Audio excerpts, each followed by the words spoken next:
Good evening, and welcome to another journey into the dusty corners of history. Tonight, we explore the forgotten shelves of silence, where knowledge moved at the pace of growing moss, and urgency was measured not in minutes, but in decades.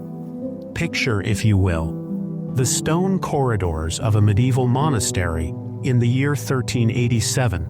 The autumn air carries the faint scent of dried lavender and crushed rosemary, mingling with the ever-present aroma of beeswax candles and aged parchment.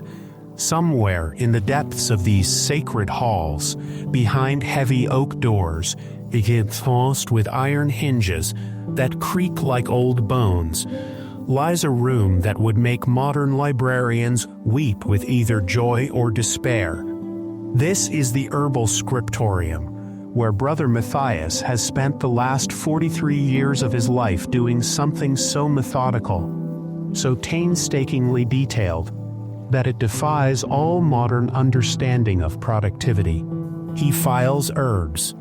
Not the herbs themselves, mind you, but the knowledge of herbs, each remedy, each preparation, each minor notation about whether chamomile should be picked at dawn or dusk, all carefully transcribed onto vellum pages that cost more than a peasant's yearly wages. The air in this room moves like honey. Dust motes drift in shafts of colored light from stained glass windows, settling on manuscripts that haven't been disturbed since the previous century. The only sounds are the gentle scratch of quill on parchment, the soft rustle of turning pages, and the occasional sigh of a monk who has just realized he's been spelling hypericum incorrectly for the past 6 months. Tonight, we will immerse ourselves in this world of magnificent tedium, where the most exciting event might be the discovery that someone has misfiled an entry about plantain under P instead of Plantago major in the proper Latin botanical section. We'll explore filing systems so complex they make medieval astronomy look straightforward, and follow debates about classification methods that lasted long. Our story unfolds in chapters as methodical as the monks themselves. The quiet rituals of the scriptorium. The 4-tier classification system that took 70 years to perfect. The generational transcription projects where father passed to son the sacred duty of noting whether willow bark worked moderately well or merely adequately for headaches. We'll witness storage disputes that make modern office politics seem passionate. Discover remedies so carefully documented that we know the exact humidity level required for optimal parchment preservation, and marvel at the monastic mind that found divine purpose in the most mundane of tasks. So, settle in, dear listener, and prepare for a journey through one of history's most thoroughly boring yet oddly mesmerizing chapters. Tonight, we celebrate the art of taking forever to accomplish very little, and finding profound meaning in the spaces between words on a page that no one will read for centuries. Built in 1203, expanded in 1298, and reorganized completely in 1354 due to what the Abbey records describe simply as philosophical differences regarding alphabetization. It represented the pinnacle of medieval information management. The room itself measured exactly 42 feet in length and 28 feet in width. We know these dimensions precisely because Brother Aldrich spent 3 months in 1423 measuring every surface twice daily to ensure that moisture hadn't caused the stone walls to expand. His measurements, recorded in a ledger titled Dimensional Consistencies and Their Moral Implications, reveal variations of no more than a 1/4 inch across seasons, which he considered reassuringly predictable, like the nature of divine truth itself. 3 heavy wooden tables dominated the space, each assigned to a specific function with the kind of rigid hierarchy that would make modern corporations envious. His role involved the initial transcription of herbal knowledge from older texts, verbal accounts from traveling physicians, or the occasional revelation received during particularly intense prayer sessions. The second table, strategically placed to receive indirect light that wouldn't fade the inks, but provided enough illumination for detailed work, served as the domain of the indexer. Brother Cyril, who had held this position since 1371, maintained the complex cross-referencing system that connected each herbal remedy to its various classifications, alternative names, and regional variations. His work required a mind capable of holding hundreds of interconnected details simultaneously, and a temperament suited to discovering that a single misplaced entry could invalidate months of careful organization. The third table, positioned in the room's shadiest corner where temperature remained most consistent, housed the work of the classifier. This role, currently filled by the remarkably patient Brother Jerome, involved determining the proper placement of each entry within the abbey's elaborate filing system. Jerome possessed the division of labor followed principles established by Abbot Gregorius in his treatise on the spiritual benefits of extreme specialization, written during a particularly long winter when the monks had little else to occupy their minds. According to Gregorius, the separation of tasks prevented any individual from becoming too invested in the overall project, thereby maintaining the proper spiritual detachment necessary for truly objective scholarship.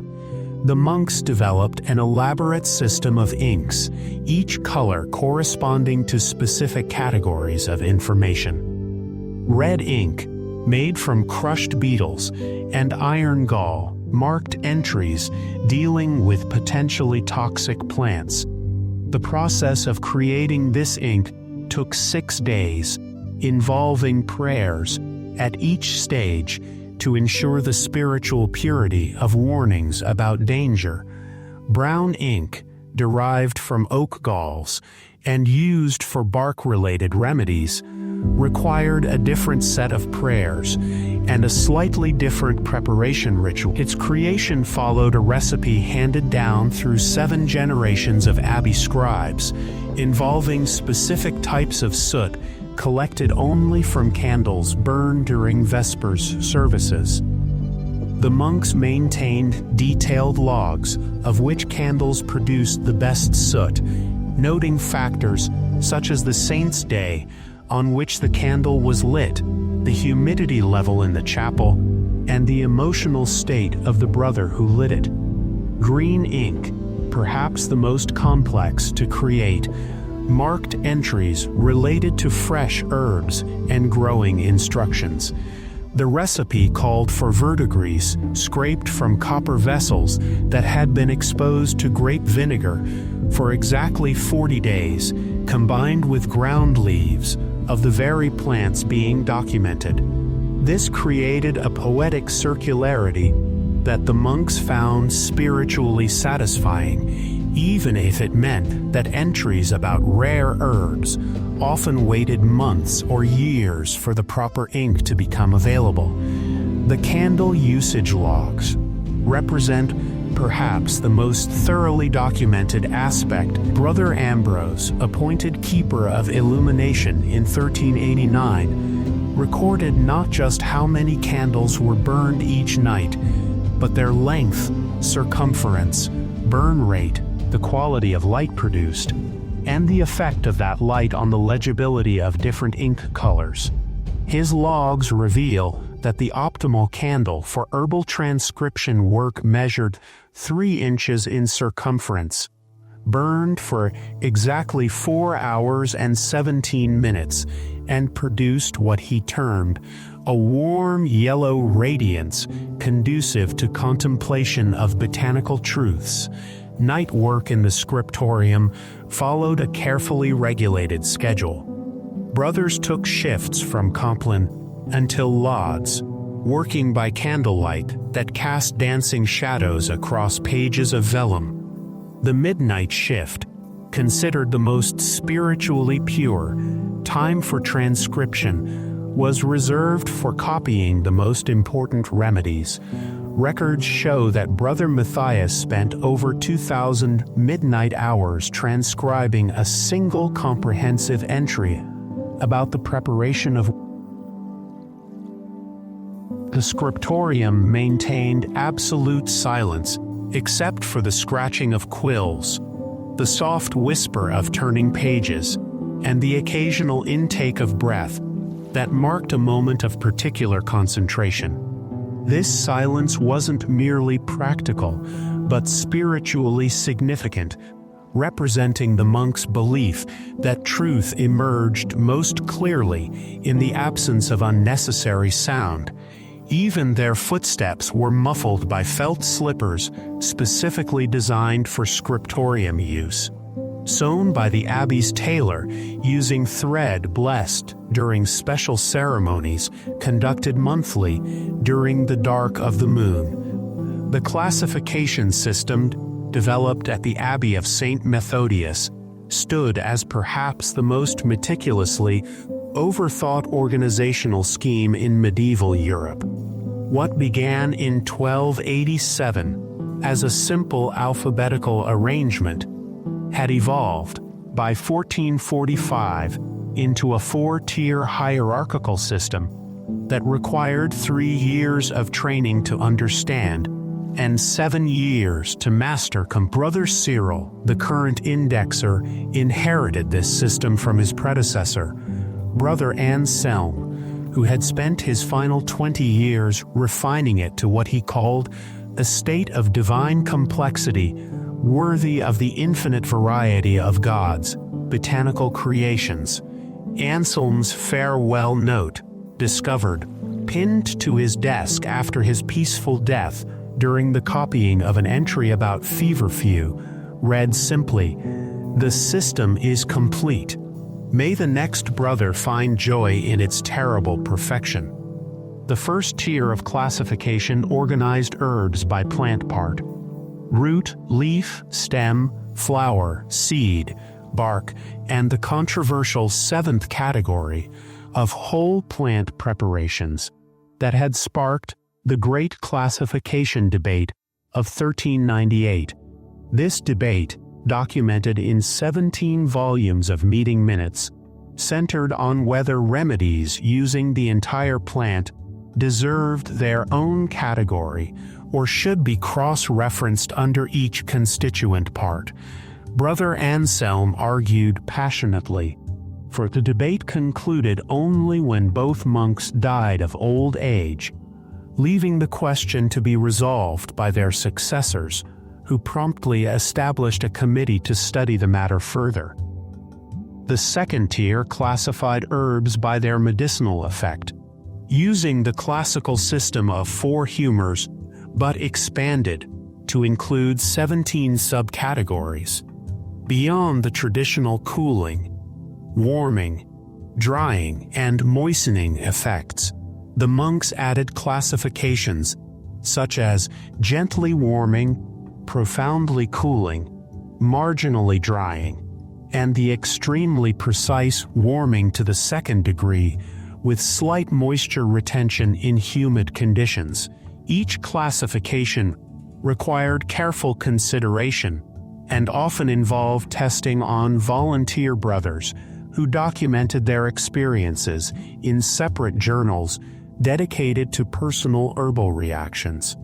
Brother Jerome maintained a special ledger called Thermal Classifications and Their Seasonal Variations, noting that the same herb might produce different his entries read like poetry written by someone with an obsessive interest in temperature. Nettle gathered at dawn shows cooling properties that increase by the third day of preparation, achieving optimal cooling effect when prepared by a brother in a state of contemplative calm during the waning moon.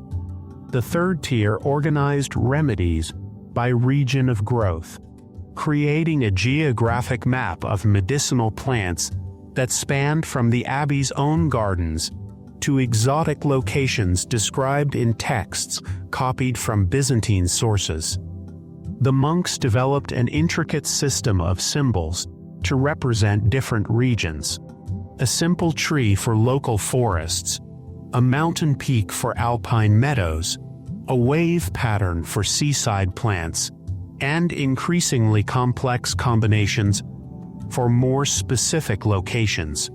This geographic classification led to the establishment of the cartographic herbalism subdiscipline, where Brother Marcus spent 15 years creating illuminated maps showing the exact location. His masterwork, a map of mint varieties within a 5-mile radius of the abbey, included 47 different symbols representing slight variations in soil composition, drainage, and sun exposure that affected the plant's medicinal properties. The fourth and final tier employed a historical efficacy rating system that had evolved from simple, effective or ineffective notations into a complex arrangement of stars, symbols, and marginal annotations that required a separate codebook to interpret. Brother Anselm had developed this system based on his belief that the spiritual worth of a remedy could be measured by its consistent performance across generations of use. Single remedies that had proven reliable for over a century received the coveted golden stylus marking, drawn in actual gold ink reserved for the most exceptional entries. Only 7 remedies in the Abbey's entire collection had achieved this status, including willow bark for pain relief, chamomile for digestive disturbances, and, somewhat surprisingly, a preparation of boiled turnips that had shown remarkable consistency in treating what the monks diplomatically termed monastic melancholy. The index, created from dried flax fibers and reinforced with thin strips of vellum, each tab measured exactly 1 inch in width and projected precisely half an inch from the page edge. The tabs were organized in a cascading pattern that allowed quick access to any section while maintaining the aesthetic harmony that the monks considered essential to proper scholarship. Brother Cyril spent 1 day each month inspecting every tab for signs of wear, fading, or curling. His maintenance log recorded the replacement of individual tabs with the kind of detail normally reserved for diplomatic treaties. Replaced tab for cooling herbs of the Riverside classification on the feast day of St. Augustine. Previous tab showed moderate curling at upper left corner. New tab constructed using flax, prepared during favorable celestial conditions. Expected longevity: 12 years, barring unusual humidity. The great debate between alphabetical order and medicinal Brother Anselm argued for medicinal priority, claiming that organization by healing power honors God's intention for these plants.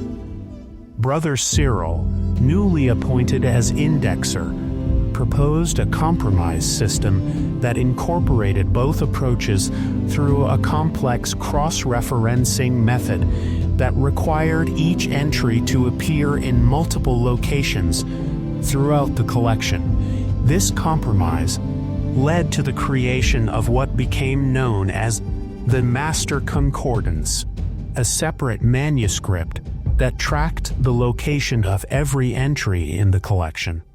The Master Concordance itself required its own index, which in turn needed a supplementary guide to prevent confusion. By 1440, the system had achieved such complexity that the abbey established a new position, the keeper of indices, whose sole responsibility involved maintaining the documents that explained how to use the other documents.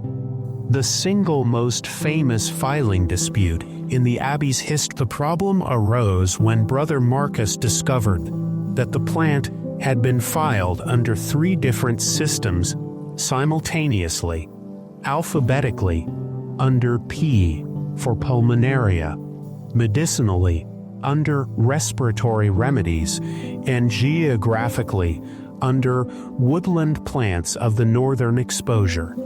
The dispute escalated when Brother Jerome argued that lungworts, spotted leaves, which medieval doctrine associated with lung ailments through the doctrine of signatures, required a 4th classification under plants bearing divine markings. Brother Cyril maintained that this would create dangerous precedent, potentially requiring separate categories for every plant whose appearance suggested its medicinal use. The resolution process involved 7 months of committee meetings, 3 formal debates conducted in Latin, and the consultation of manuscripts from 4 other monasteries. The final decision, reached only after the intervention of the abbot himself. The lungwort dispute became legendary among medieval scholars, representing both the pinnacle of classification obsession and a cautionary tale about the limits of systematic organization. Brother Anselm's final notes on the matter read, "Some plants, like some truths, resist the neat categories we create for them. Perhaps in this resistance lies a lesson about the nature of divine mystery. The efficacy records maintained at the Abbey of St. Methodius represented perhaps the longest-running clinical trial in human history, though no one involved would have recognized the term. What began as simple notations about whether a particular remedy helped or did not help had evolved by the 15th century into a multi-generational documentation project that tracked the performance of herbal treatments across decades with the patience of geological time. Brother Matthias inherited this tradition from his predecessor, Brother Cornelius, who had in each brother added his own interpretation of the recording standards, resulting in a collection of efficacy notes that varied wildly in style, precision, and philosophical approach to the concept of healing itself. The standard format, established during the abbacy of Dom Benedict the Meticulous, required each entry to include the date, the remedy administered, the condition treated, the patient's response, and any notable circumstances surrounding the treatment.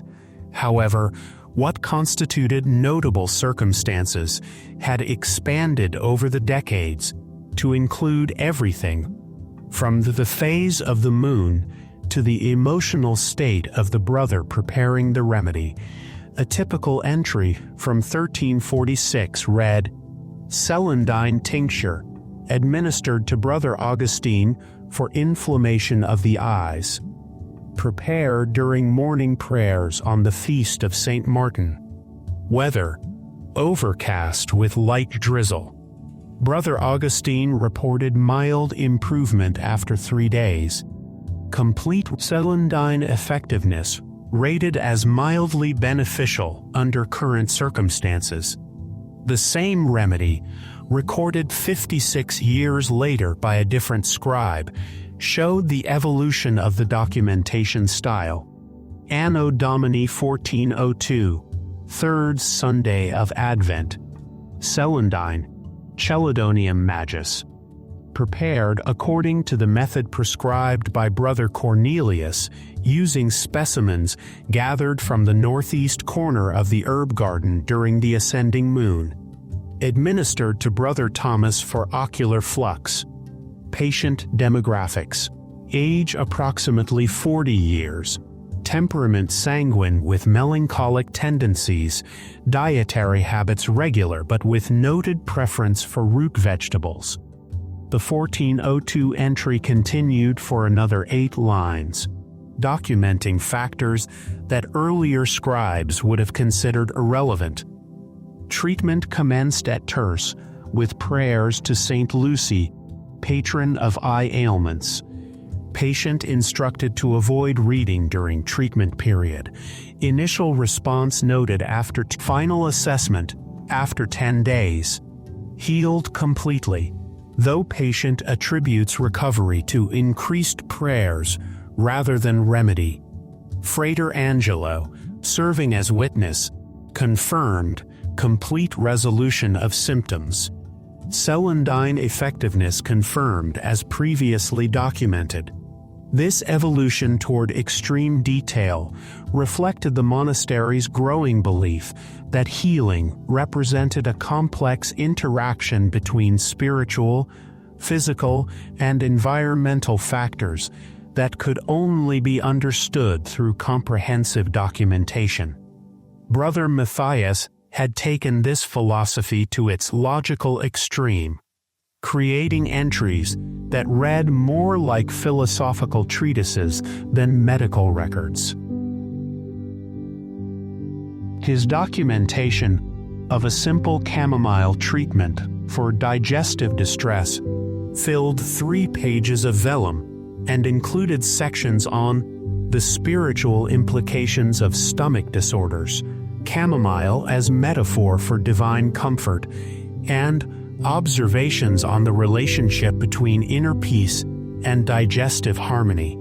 The actual medical information occupied less than a quarter of the entry, sandwiched between theological reflections and detailed descriptions of the patient's prayer life.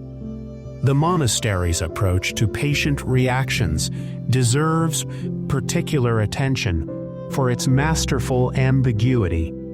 Direct statements about healing were rare, replaced by carefully hedged observations that protected the scribes from accusations of claiming miraculous powers. Instead of writing, "The remedy cured Brother Francis," scribes would note Brother Francis experienced a restoration of health that coincided temporally with the administration of the prescribed treatment. Though divine providence remains possibly beneficial, indicated clear improvement that the scribes didn't want to attribute definitively to the remedy. Apparently effective, suggested good results that might have been coincidental. Presumably helpful, described cases where the patient recovered, but other factors could have been responsible. The most prized notation in the Abbey's efficacy records was confirmed beneficial through repeated observation, a designation that required the same remedy to produce positive results in at least 5 separate cases, documented by at least 3 different scribes, with no contradictory evidence appearing in the records of any other monastery. Only 12 remedies in the Abbey's entire collection had achieved this exalted status. The monastery's most enduring dispute centered on the precise meaning of the word soothed. Brother Jerome argued that soothed indicated temporary relief without implying actual healing, while Brother Cyril maintained this debate, which consumed intermittent attention for over 30 years, resulted in the establishment of separate categories for mere soothing and therapeutic soothing, with elaborate criteria for distinguishing between the two. Brother Ambrose, who joined the monastery in 1398, proposed an entirely different approach to efficacy documentation. His innovation involved tracking not just whether remedies worked, but how quickly they worked, creating the Abbey's first systematic study of treatment timelines.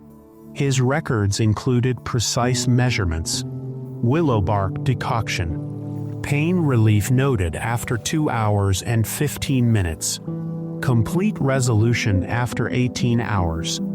Compared to previous cases, Brother Marcus, relief after 3 hours. Brother Dominic, relief after 1 hour 45 minutes. Brother Augustine, minimal effect even after 24 hours. The most remarkable figure in this tradition was Brother Seraphim, who held his role involved adding footnotes and supplementary observations to the main efficacy records, creating a parallel stream of commentary that often proved more interesting than the primary documentation. Brother Seraphim's marginal notes revealed a mind obsessed with the smallest details of herbal treatment outcomes, where the main text might note, "Patient improved gradually." Seraphim's marginalia would specify, "Improvement noted primarily in morning hours, with slight regression during evening prayers," possibly related to the patient's tendency toward melancholy during Vespers. His notes accumulated over the decades into a comprehensive alternative narrative of the Abbey's medical history. The dedication required for this work exceeded reasonable human limits. Brother Seraphim spent 61 years adding footnotes to efficacy records, maintaining such consistency in his handwriting that modern scholars initially assumed the notes were produced by multiple. May the next brother find space for truth in whatever corners remain. The generational nature of this project created peculiar problems of consistency and interpretation. Each new scribe brought his own understanding of medical terminology, leading to gradual shifts in meaning over time. Moderate improvement in 1350 might correspond to slight betterment in 1400, not because standards had changed, but because the scribe's personal interpretations of these terms had evolved. The Abbey maintained a separate ledger called Definitional Consistencies across time in an attempt to track these linguistic shifts. But the ledger itself became subject to the same evolutionary pressures it was designed to document. By 1440, the definitional ledger required its own definitional ledger, creating an infinite regress that the monks found both frustrating and spiritually instructive. The physical organization of the Abbey of St. Methodius's Herbal Library represented bureaucracy elevated to an art form, where the simple act of placing a manuscript on a shelf required consideration of factors ranging from humidity levels to theological implications. The storage system had evolved through multiple reforms, each more elaborate than the last, creating a monument to institutional memory that would have impressed modern government agencies. The Great Shelf Labeling Reform of 1473 marked the culmination of decades of organizational anxiety. Prior to this reform, shelves had been marked with painted symbols that Brother Marcus had created during a period of artistic inspiration in 1451. His system used colors and geometric shapes to represent different categories. Blue circles for cooling remedies, red triangles for warming treatments, and increasingly complex combinations. Brother Cyril complained that the paint faded unevenly, making it difficult to distinguish between deep blue, strongly cooling, and moderate blue, mildly cooling. Brother Jerome noted that the geometric shapes became ambiguous as manuscripts accumulated, leading to confusion about whether a partially obscured triangle represented a warming remedy or a damaged cooling symbol. The Reform Committee, established specifically to address these concerns, spent 8 months developing a new system based on stitched linen labels. Each label required individual crafting by Brother Francis, the Abbey's textile specialist, who created them using thread dyed with the same plant materials documented in the manuscripts they labeled. This created a poetic consistency that satisfied the monks' aesthetic sensibilities while providing practical durability. The linen labels measured exactly 2 inches in width and 1 inch in height, with text embroidered. The text color corresponded to the medicinal category: gold thread for remedies of proven efficacy, silver for experimental treatments, and black for preparations that had fallen out of favor but remained historically significant. Brother Francis documented the creation of each label with the same meticulous attention given to manuscript transcription. His textile documentation log recorded not only the date of each label's completion, but also the source of the thread, the humidity level during stitching, and his own spiritual state during the creative process. He noted that labels created during periods of contemplative calm showed superior longevity compared to those made during times of spiritual distraction. The storage environment itself represented a masterpiece of medieval environmental control. The manuscripts resided in cabinets constructed from oak, harvested during specific lunar phases, and aged for exactly 7. Each cabinet contained 4 shelves, positioned at heights determined through extensive ergonomic research conducted by Brother Augustine, who had measured the reach and comfort levels of every monk in the abbey. Brother Augustine's research, documented in his treatise on the spiritual and physical dimensions of optimal shelf placement, established that the ideal shelf height varied depending on the monk's contemplative practices. Brothers who favored standing meditation required shelves positioned slightly higher than those who practiced primarily seated contemplation. The final shelf configuration represented a compromise that, according to Augustine, honors the diversity of spiritual approaches while maintaining practical accessibility. Humidity control occupied a central position in the storage protocol. Brother Ambrose maintained detailed logs of moisture levels, recording readings twice daily using a system of treated vellum strips that changed color in response to atmospheric conditions.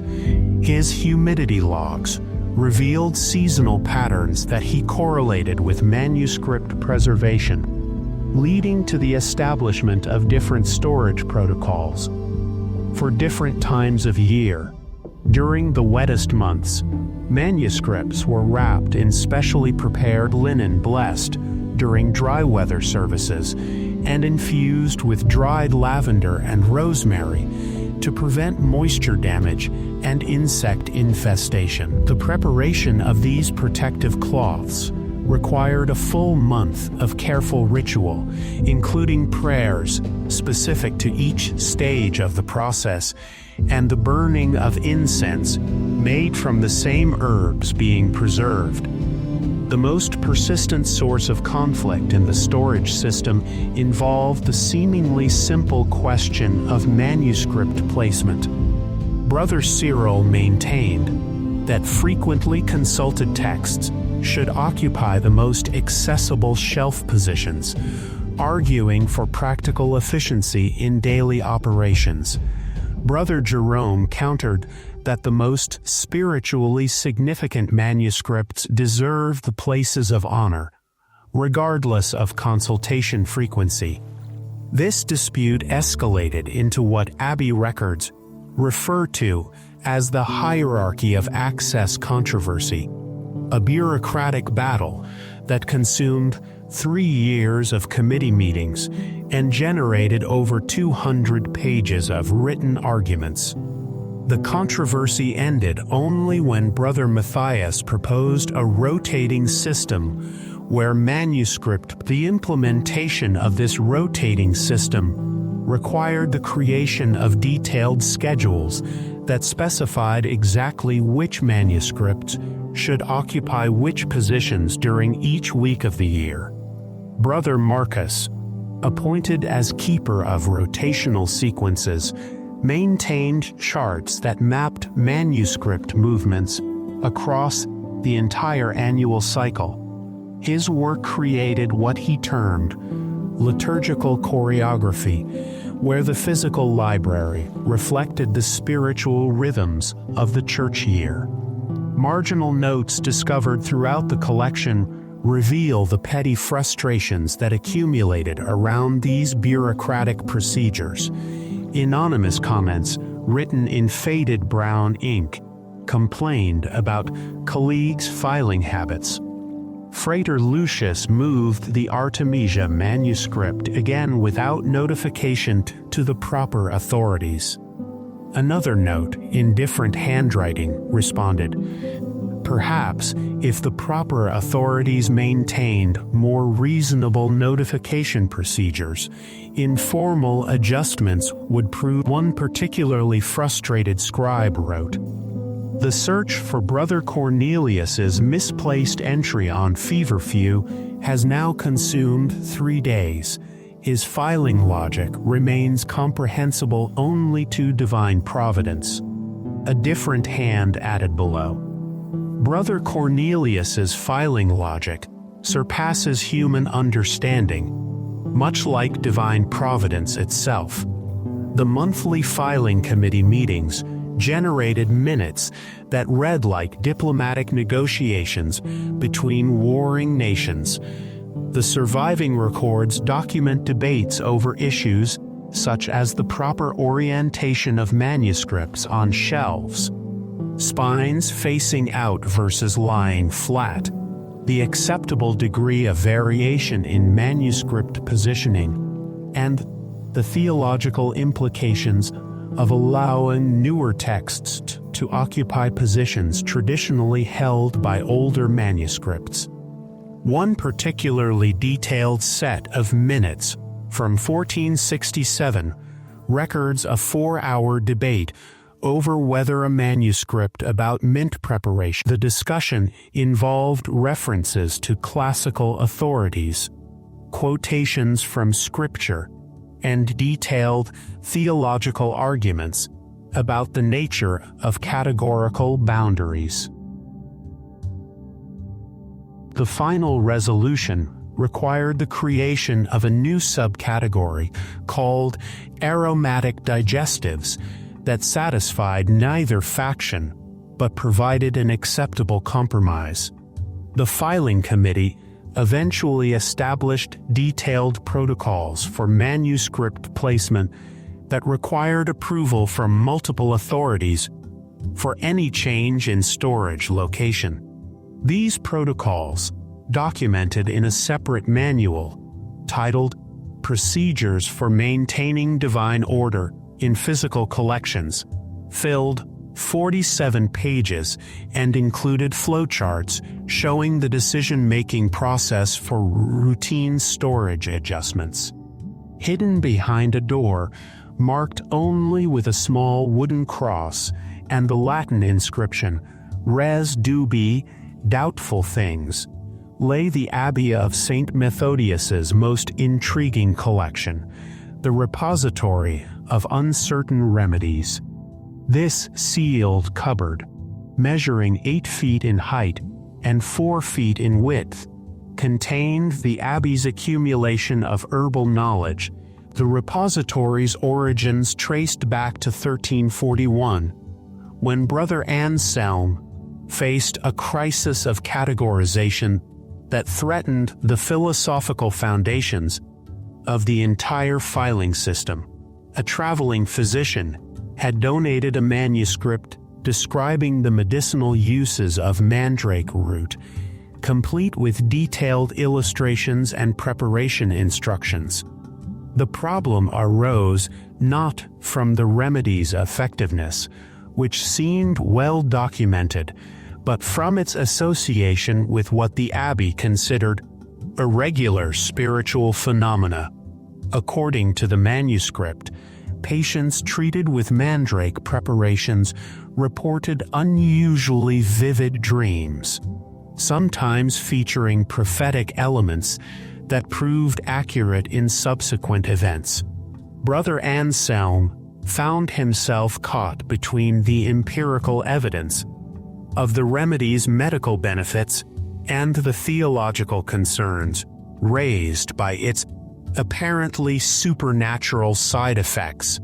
After 3 months of consultation with the mandrake manuscript became the first resident of what was initially called the Cabinet of Spiritual Ambiguities. Brother Anselm created elaborate protocols for accessing these materials, requiring written justification for consultation and the presence of at least 2 witnesses during any examination of the contents. These precautions reflected the Abbey's belief that knowledge itself could be spiritually contaminated, requiring careful handling to prevent the spread of doctrinal confusion. Over the decades, the repository accumulated an eclectic collection of problematic texts. A 13th-century manuscript on the preparation of belladonna-based remedies joined the collection after several monks reported that its detailed botanical illustrations seemed to move when viewed during extended prayer sessions.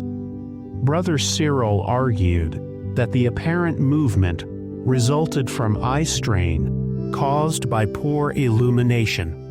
But the manuscript, the repository's most controversial resident, was a perfectly preserved, completely blank vellum ledger discovered in 1456 during renovations of the scriptorium's storage area. The ledger, bound in unusually fine leather and containing 96 pages of unblemished writing surface, had apparently been prepared for use but never employed. Its discovery created a philosophical crisis that occupied the Abbey's intellectual attention for months. Brother Jerome argued that the blank ledger represented potential knowledge in its purest form, suggesting that it should be preserved unused as a testament to the infinite possibilities contained within empty pages. Brother Marcus countered that unused knowledge storage materials violated the Abbey's commitment to documenting all available herbal wisdom, proposing that the ledger should be immediately put to use for recording new discoveries. The debate escalated when his proposal to establish the ledger as an object of meditation rather than a tool for documentation divided the Abbey into what became known as the emptiness faction and the utilization faction. the controversy remained unresolved for over a year, during which time the blank ledger resided in the repository, while the abbey waited for divine guidance regarding its proper use. The final decision came only when the abbot declared that the ledger would remain blank permanently, serving as a reminder of the humility appropriate to human knowledge in the face of divine mystery. The ledger was ceremonially sealed with blessed wax and placed in a specially constructed box within the repository. The classification of seaweed presented different but equally perplexing challenges. Coastal monasteries had begun sharing information about the medicinal uses of various marine plants, creating an exchange of knowledge that forced inland abbey. The Abbey of St. Methodius received detailed descriptions of kelp preparations for thyroid disorders and sea lettuce treatments for skin conditions, but faced the fundamental question of whether these marine plants qualified as herbs under their established classification system. Brother Cyril argued that the term herb necessarily implied terrestrial origin, suggesting that marine plants required an entirely separate classification system. Brother Jerome maintained that medicinal plants remained medicinal plants regardless of their growing medium, proposing the creation of subcategories within the existing system. The debate revealed the limitations of even the most elaborate organizational schemes when confronted with genuinely new forms of knowledge. The seaweed materials joined the repository under the classification anomalous medicinal matter, a category that eventually expanded to include remedies derived from tree bark. Perhaps the most poignant resident of the repository was a collection of remedies that had simply been forgotten by the passage of time. These manuscripts, copied during periods when the abbey maintained correspondence with distant monasteries, described treatments using plants that no longer grew in the region, or preparation methods that required tools no longer available. A 14th century text on the medicinal uses of silphium, a plant that had become extinct decades before the manuscript's creation, resided alongside detailed instructions for preparing remedies using a type of grinding stone that local quarries had stopped producing. These materials represented knowledge that had become archaeologically, rather than practically significant, preserved not for their utility, but as monuments to the transient nature of human understanding. The repository also housed the abbey's collection of contradictory remedies, treatments that a manuscript describing the use of comfrey for bone healing, universally praised in texts from German monasteries, resided next to equally authoritative documents from French abbeys warning against comfrey's potential liver toxicity. These contradictions, impossible to resolve with medieval research methods, were preserved as reminders of the complexity underlying apparently simple herbal preparations.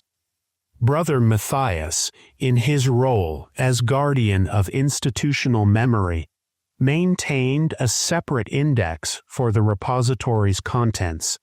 This index, written in deliberately obscure Latin to discourage casual consultation, provided brief descriptions without detailed preparation instructions. His entries read like cautionary tales. Mandrake preparations, effective for pain but induces prophetic dreams of uncertain spiritual origin. Consultation requires written justification and witness presence. It served as a monument to intellectual humility, preserving materials that challenged the monks' organizational systems while protecting the main collection from contamination by uncertainty. In the repository's deliberate obscurity, the abbey found a way to honor the complexity of herbal knowledge while maintaining the spiritual order that governed their scholarly work. The herbal filing system of the Abbey of St. Methodius reflected a worldview so foreign to modern sensibilities that it requires considerable effort to comprehend its underlying logic. In an age where efficiency was measured in centuries rather than minutes, and thoroughness was valued far above speed, the monks had created something that transcended mere information management to become a form of extended meditation on the nature of knowledge itself. Brother Matthias, now in his 47th year of transcription work, embodied this philosophy of sacred slowness. His daily routine had remained unchanged for decades. Morning prayers, followed by exactly 3 hours of copying work, then midday prayers, another 3 hours of transcription, evening prayers, and finally 1 hour. This rhythm, repeated with minor variations by generations of scribes, created a form of temporal architecture within which knowledge grew like a very slow-moving crystal. Each day's work added infinitesimal layers to an ever-expanding structure that no individual monk would live to see completed. The patience required for such work bordered on the superhuman, yet the monks approached it with the calm acceptance of geological time. The monastery's approach to herbal documentation revealed a profound understanding of what we might now call deep time, the recognition that meaningful knowledge accumulates across generations rather than within individual lifespans. Brother Seraphim's 61 years of marginalia represented not a career, but a calling that acknowledged the multi-generational nature of true scholarship. His work would be completed by others, just as he had continued work begun by predecessors he had never met. This perspective, the act of carefully copying a remedy for digestive complaints that had been copied countless times before, became a form of prayer, a repetitive action that freed the mind for contemplation while preserving knowledge for future generations. The monks found in this repetition not monotony but rhythm, not boredom but meditative focus. The monastery's definition of boredom differed radically from modern understanding, where contemporary culture associates boredom with restlessness and dissatisfaction. The monks cultivated what they termed sacred tedium, a state of calm attention that allowed them to find significance in the smallest details. Brother Jerome's ability to debate the classification of a single plant for hours without apparent frustration reflected this different relationship with monotony. In their view, boredom represented a gift from divine providence, an opportunity to practice the spiritual discipline of sustain. If the monks approached such questions with genuine intellectual curiosity, seeing in these minute distinctions reflections of larger cosmic truths. The filing system itself became a metaphor for divine order, just as God had organized creation according to principles that revealed themselves through careful observation. The monks organized their knowledge in ways that reflected their understanding of spiritual hierarchy. The four-tier classification system represented not just practical organization, but theological statement about the interconnected nature of physical and spiritual reality. This theological dimension transformed mundane administrative tasks into opportunities for contemplating divine mystery. Brother Cyril's cross-referencing work required him to consider the relationships between different categories of knowledge, leading to insights about the interconnected nature of creation itself. His indices became maps. In a world without clocks, deadlines, or productivity metrics, the monks measured progress in terms of completeness rather than speed. A manuscript was finished when it was finished. Whether that took months or years, this temporal freedom allowed for a kind of thoroughness that modern scholarship, constrained by publication deadlines and grant cycles, can barely imagine. The philosophical implications of this approach extended beyond mere scholarship. The monks had created a system that valued process over product, contemplation over conclusion, and preservation over innovation. Their work represented a kind of intellectual archaeology, carefully excavating and preserving knowledge that might otherwise be lost to the rapid changes of medieval life. Modern parallels to this monastic approach might be found in certain forms of data archiving or long-term scientific research projects. But even these comparisons fall short of capturing the spiritual dimension that animated the monastery's emphasis on extreme detail reflected their belief that God's truth resided in the particular rather than the general. The careful documentation of exactly which saint to invoke during the preparation of willow bark tea was not superstition, but recognition that healing involved spiritual as well as physical dimensions. Every detail mattered because every detail participated in the divine order that governed creation. In their patient documentation of herbal knowledge, the monks had created something that transcended its practical purpose to become a form of prayer made manifest in parchment and ink. Their filing system represented not just organization, but meditation, not just preservation, but participation in the eternal work of understanding the divine through its creation.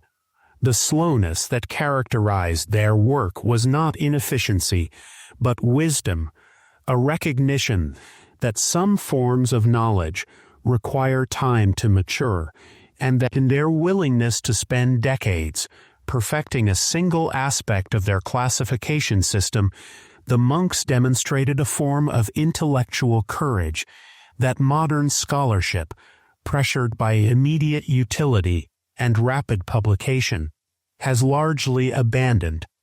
And so we reach the end of our journey through the forgotten corridors of medieval knowledge management, where Brother Matthias continues his patient work in the eternal present of transcription, and Brother Cyril adds another cross-reference to his ever-expanding index of herbal wisdom.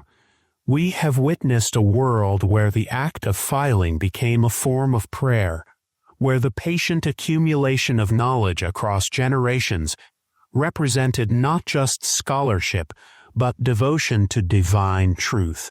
In the Abbey of St. Methodius, we found monks who understood that some forms of understanding cannot be hurried, that true knowledge grows like ancient trees, adding rings of wisdom year by patient year.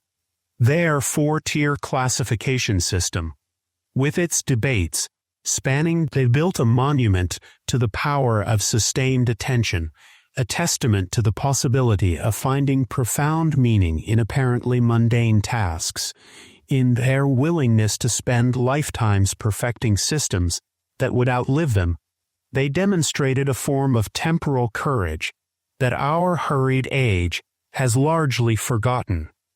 Tonight, as you drift towards sleep, perhaps you might imagine those quiet scriptoriums where candlelight still flickers across pages of vellum, where the scratch of quill on parchment continues the endless work of preservation and understanding. Picture Brother Seraphim adding one more marginal note to a remedy that has been copied countless times, finding in that repetition not boredom, but sacred rhythm.